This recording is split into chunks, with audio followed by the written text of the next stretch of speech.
For the first time, we are hearing from the woman Angelina has been relying on. Her story is told in the film, First They Killed My Father. Why was it so important for you to tell this story? Did I feel I had the right to be the one doing that? I felt very ignorant because I knew nothing about the war. People across the world know about this. It's a story right out of a Hollywood thriller. She's such an extraordinary person that has survived so much.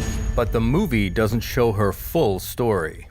How did your family survive? It was a brutal regime. 1.7 million Cambodians died. I remember just being on the street with my sisters playing hopscotch. The most vulnerable person on this earth, a young girl at war. And there were men in black shirts and pants, grenades on their belts and guns on their backs. I will never forget the day the soldiers came for my father. That is a day that changed your life. We didn't know what was going on. People were starting to disappear in the middle of the night. I didn't understand. I was 7 years old. I didn't have anybody to protect me. Eventually ended up in a camp. I was encouraged to hate. The more aggressive I became, the more food I was given. If I could fix it, I would have hugged my mother before I left her.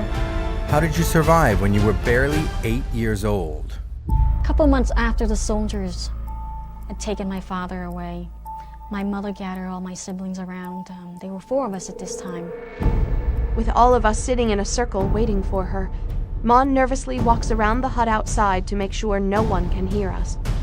When she joins us, her eyes are filled with tears. If we stay together, we will die together. But if they cannot find us, they cannot kill us.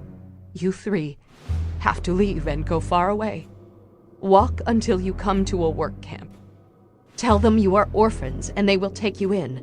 Change your name. Don't let people know who you are. I don't want to go. Ma looks at me. You have no choice, she says.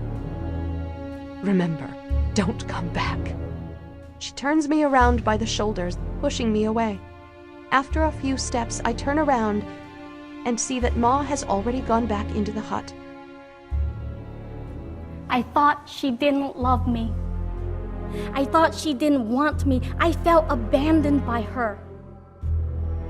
You know, after my father, there was still a hope that we could get back together and the war would end. I just knew it would never be the same. And I marched off, eventually ended up in a camp. The child soldiers camp. I would be taken out and be trained with guns and knives. I was encouraged to hate. The more aggressive I became, the more hateful I became, the more food I was given. For the next 3 years, 8 months, and 20 days, all of Cambodia would become a prison, and all the people would live in villages that were akin to mass labor camps. It was very, very brutal. I was alone. I didn't have anybody to protect me. While picking firewood in the forest one day, someone comes up from behind me and grabs my waist. I swing around ready to attack, but stop. He walks toward me, pulling me close to him in a tight grip. He breathes heavily. In a surge of anger, I slap him across the face and push him away. "Leave me alone! Get away from me!" I scream into his face. I cannot fight him. I turn to run, but am stopped by his hands on my arms. He throws me hard on the ground. I sit there, paralyzed and speechless. Time slows as he unbuttons his pants and they drop to his ankles. Screaming at the top of my lungs, I kick him in the groin with all of my hatred. He doubles over and falls to the ground. My legs push me up and I run as fast as I can without stopping. I have to see Ma. It is dangerous to travel without permission, but I do not care. I have to go to her. When I got to the village, someone was living in my house already. And I asked the woman where my mother was, and she said she didn't know, and that the soldiers had came for my mother and 4-year-old sister. I just can't imagine what it must have been like to send up your kids into the war zone.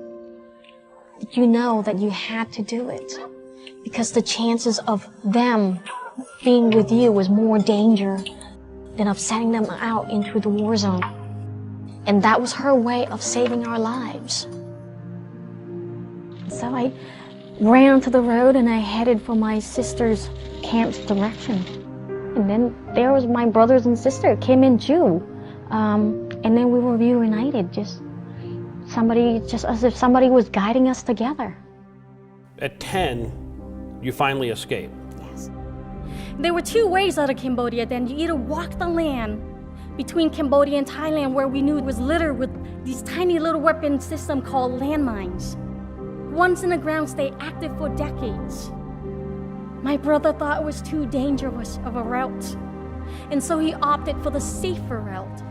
Buy seats on boats, and we were able to only raise enough gold to take 3 people out.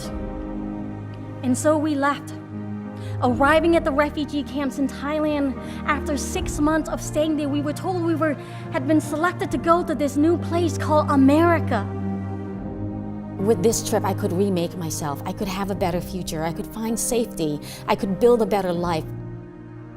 But wars do not end just because you leave it. The war raged on in my mind even while my body was adjusting and adapting to peace. It got to the point where I was so depressed that I just didn't know how to live. To this day, I do not know what happened to my father. To this day, I do not know what happened to my mother and 4-year-old sister. I wanted to know, I wanted to go back to Cambodia someday and make a difference. But to do that, I would have to return to the war field. I would have to go back. And I didn't know I could do that. I was scared, and I had to make a choice. Do you live in fear, or you choose to stand up? And I chose to stand. And I did this because I realized how much sacrifice my parents did, and how enraged they would be to see now that my siblings and I were having a hard time surviving the peace because of landmines. Years after the soldier had stopped killing parents and making children orphans, the landmines in Cambodia were doing exactly that. And that is why I have devoted my time and my energy to help increase awareness on landmines, and also to raise funds so that those who've been hurt by landmines are provided with prosthetic limbs so that they could have a chance to walk and to work and to live.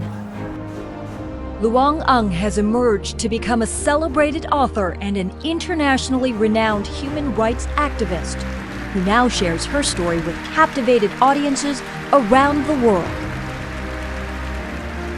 When I feel weak and vulnerable, I remember that I come from a long line of survivors, that I've come from a long line of fighters, that I cannot dishonor their love and memories and spirits and courage in such a way as to give up and not take that next breath. And I change how I look at the world. I change how I look at all of us as survivors, us having strength and resiliencies.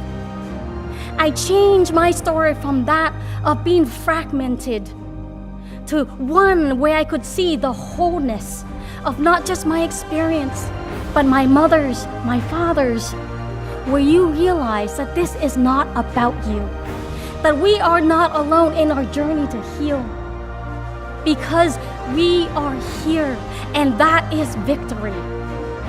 We breathe, and that is victory. We have life, and that is victory.